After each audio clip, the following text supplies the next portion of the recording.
Bandwagon hate is not a new thing in K-pop. Many artists are subjected to such hate all the time. Some examples could be BTS, aespa, ITZY, Blackpink and many more. Bandwagon hate usually occurs when someone becomes big and starts being a potential threat. You will never see underrated artists receiving this much hate. It's always groups that reach a certain level of notoriety, and we can say that IVE have definitely reached a point where they were too big to ignore. In the very beginning, people were actually hyped for their debut. People were excited in seeing how a new Starship girl group would have played out, especially considering some familiar faces were gonna debut in it. And I have to say that during 11 era, most people were actually pretty proud of IVE and how well they were doing. But this was only because they still weren't considered enough of a threat. With Loved IVE definitely became bigger than people would have expected. And when this happens, a lot of people don't take it too well. It started off with some haters just doing what they always do, criticizing the group and the members, especially Wonyoung. But then it spread to a lot of other K-pop stans.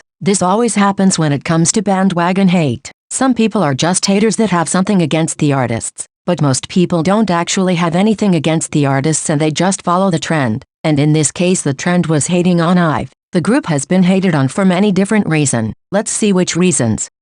One of the very first accusations I've received had to do with Yujin and Wonyoung supposedly being favored. And now I wanna put myself in Starship's shoes. If I was Starship and I was gonna debut a group with two members that already have a very big popularity, I think I would be pretty stupid if I didn't try to capitalize on this popularity. Many people that checked on IVE when they debuted were familiar with Yujin and Wonyoung. Many people came to see Yujin and Wonyoung, and these people would have probably lost interest if Yujin and Wonyoung didn't have enough exposure. Because the truth is, Starship is not one of the big four companies. Starship is a middle-sized company and they don't have the certainty of people getting into their groups like bigger companies have. If SM, YG, JYP and HYBE debut a group, every single K-pop stans will check them out regardless of the members. They will check them out because of the company itself. But Starship doesn't have this privilege, so they had to capitalize on what they had, which is Yujin and Wonyoung, and that's what they did. Wonyoung is clearly the center of the group, and we can say Yujin is the second center.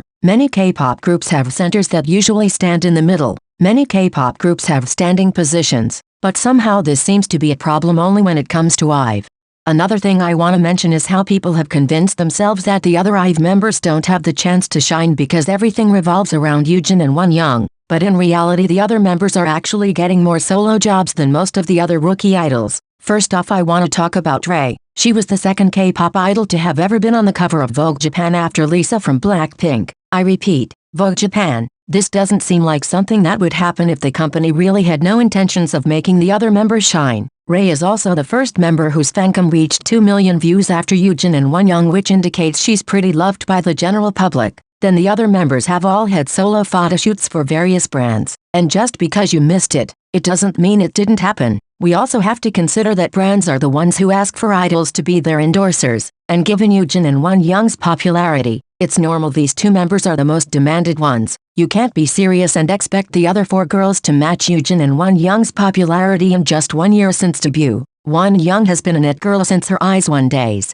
and Yujin has been pretty popular in Korea for a long time. How could you expect Isa, Liz, Ray and Gahul to be at their level of fame just yet? This is unrealistic and you know it, but you act as if it was the company treating the other girls as backup dancers, when in reality the other members have all been given solo opportunities. For heaven's sake, Gahul just had her own solo variety show on 1OK. How many rookie idols can you name that have had this opportunity? Not to mention the members have all gone viral. Gahul had the viral line for After Like. Ray popularized the Giru piece. Isa was the reason 11 blew up thanks to her close-up shot during a live performance. And Liz is literally super appreciated for her vocals and is one of the most popular members after Yujin and Wonyoung. All of the girls had their moments to shine and the company has given all of them various opportunities. Of course, Yujin and Wonyoung are more famous and they're more requested by the brands. They're also the centers. But it's really not true that the company only cares about them. Because if it was true, then their situation will be much more similar to most of the post-IOI groups like Gugadan, Dyad,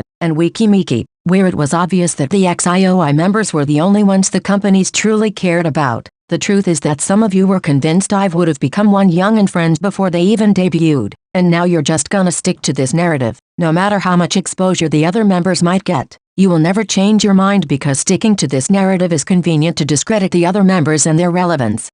People have been talking about IVE's group dynamic and the members' bond, insinuating the members are not close enough and they're just coworkers. First of all, I want to say that even if they were just like coworkers, that would literally be fine, because you cannot choose the members you're gonna debut with. You can't choose them like you choose your friends, so it's fine if you end up being in a group with someone you wouldn't have befriended outside of the group. This wouldn't be a problem. God only knows how many times this has happened in K-pop groups. But with that being said, I think it's funny how people speak about someone's bond as if they knew anything. If you looked at videos of me and my friends, how would you know how close we are? You would just see some interactions, but you will never know the full story. You will only be able to create a narrative in your head based on how we interact. But the way we interact doesn't necessarily reflect the way we feel about each other. Different people manifest their affection in different ways. Some people are very outgoing. Some people are more shy in the way they express themselves. But this doesn't mean their feelings are any less valid. There are many little moments that show how much the IVE members care for each other. It's about little things, such as the members cooking for each other, or Esau saying how she always likes to buy some food she thinks the members might like, or one young never missing the chance to compliment the other members whenever she can. Or for example, Ray had COVID, and she wasn't able to join the other girls for a schedule in Japan, and Liz got emotional when she finally saw her again.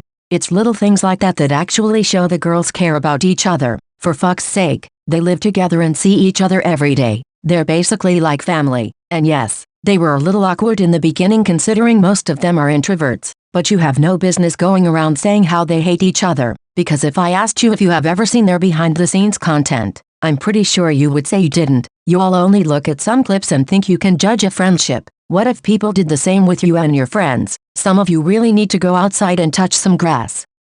Starship Entertainment is under Kakao Entertainment, which is a mass media and publishing company. Other companies are under Kakao, one example being IST Entertainment, home of Victon, The Boys, Weekly and A-Pink. People have been talking about Kakao privilege recently, but the only reason this became a thing was because IVE got so successful, more successful than people expected. So many people tried to find an explanation to their success and they used Kakao to explain it all. But I think it's funny saying Kakao privilege, considering nobody has ever talked about Kakao before IVE became popular. It's not like people have ever said like, oh my god, a new group is debuting under Kakao, I have to stand them and support Kakao family. Like please, Kakao is not a company like the big three or Hype. There's no such thing as Kakao stans. People have also pointed out the fact that Kakao owns Melon chart, and they could have easily rigged the charts in favor of IVE. Then my question is, why didn't they rig the charts for all of the other groups under Starship or IST Entertainment? How come Monster X, WJSN,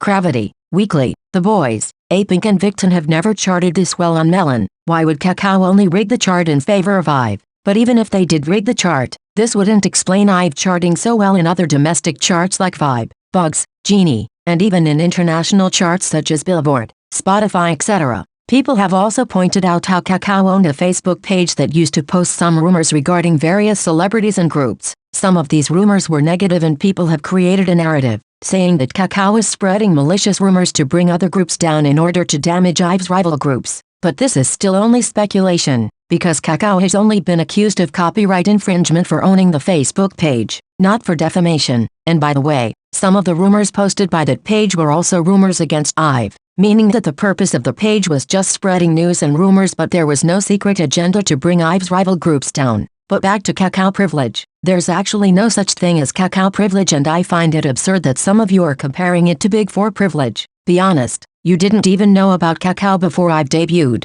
Nobody ever mentioned it. It's not Kakao that made IVE become famous. If anything, is IVE that made Kakao become known among K-pop stans.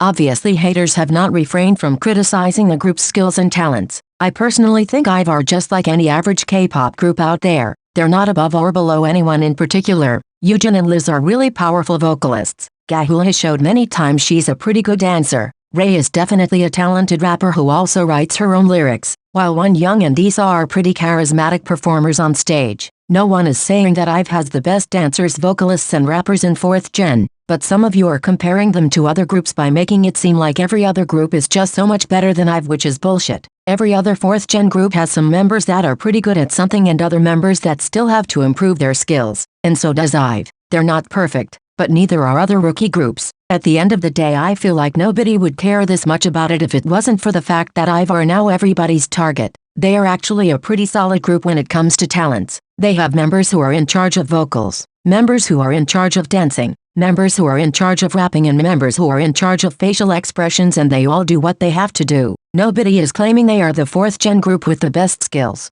but they're all bringing something to the table, and you all would eat it up if it wasn't for the fact that you feel threatened by their success.